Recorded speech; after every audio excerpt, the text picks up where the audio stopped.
દેશમાં રેલ દ્વારા કાર્ગો પરિવહન સતત વધી રહ્યું છે। આમાં ખાસ વાત એ છે કે હવે માલ સામાન માટે વિદેશી નહીં પણ સ્વદેશી કન્ટેનર સાથે રેલ કાર્ગો પરિવહન થશે અને ગુજરાત તેનો અગ્રણી ભાગીદાર હશે। જુઓ સંવાદદાતા કેતન જોશીનો આ અહેવાલ।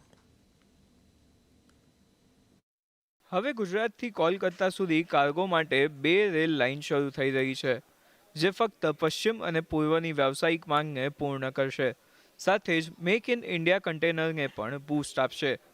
અત્યાર સુધી જે માલ વિદેશમાં નિકાસ કરાતો હતો તે મોટે ભાગે ચીની કન્ટેનરમાં કરાતો હતો, પરંતુ હવે પરિવહન દેશમાં બનેલા મોટા કન્ટેનર દ્વારા કરવામાં આવશે।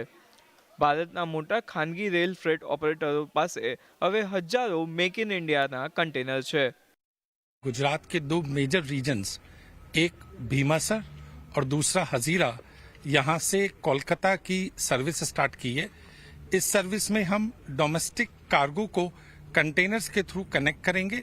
भीमासर और हजीरा से हम 2 सर्विसेज के साथ मंथली स्टार्ट कर रहे हैं, बट हमें उम्मीद है कि कस्टमर्स के सपोर्ट के साथ इसको वीकली बनाया जाए। इसमें मल्टीपल तरह का कार्गो ट्रांसपोर्ट होगा, जैसे grains, chemicals, industrial salt, tiles and stones और भी कई।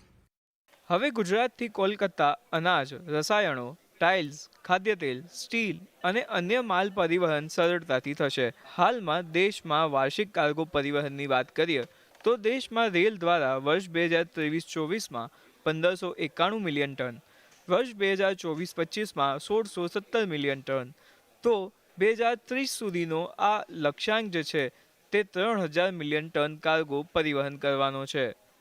રોડને બદલે રેલ દ્વારા પરિવહન સસ્તું અને પર્યાવરણ માટે ફાયદાકારક છે। ડીપી વર્લ્ડ 4500 કરોડના ખર્ચે કંડલા નજીક એક નવું રેલ કન્ટેનર ટર્મિનલ બનાવી રહ્યું છે। ભારતમાં આજે પણ 66% માલનું પરિવહન રોડ દ્વારા થાય છે, જ્યારે 27% માલનું પરિવહન રેલ દ્વારા થાય છે, પરંતુ ઉદ્યોગો હવે રેલ પર ધ્યાન કેન્દ્રિત કરવા માંગે છે।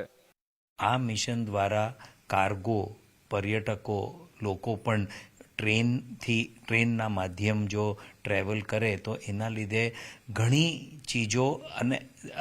ચીજો માટે આ સારું પડશે, કારણ કે એક તો એન્વાયરમેન્ટ ફ્રેન્ડલી, ટાઈમ પણ ઓછો અને બીજું સેફટી। આ ત્રણેય ચીજના લીધે ઘણો ફરક પડી જશે। આજની ડેટમાં કાર્ગો એક જગ્યાએથી બીજી જગ્યાએ જ્યારે કાર્ગો જાય છે એમાં ટાઈમ પણ બહુ લાગે છે, રોડ માટે ઓઇલ બળે છે, એન્વાયરમેન્ટ અનફ્રેન્ડલી છે, એટલે ટ્રેનથી જો ચાલુ થશે તો અને વધારે થશે તો એમાં ઘણો આપણી ઇકોનોમીમાં ઘણો મોટો ફરક પડશે।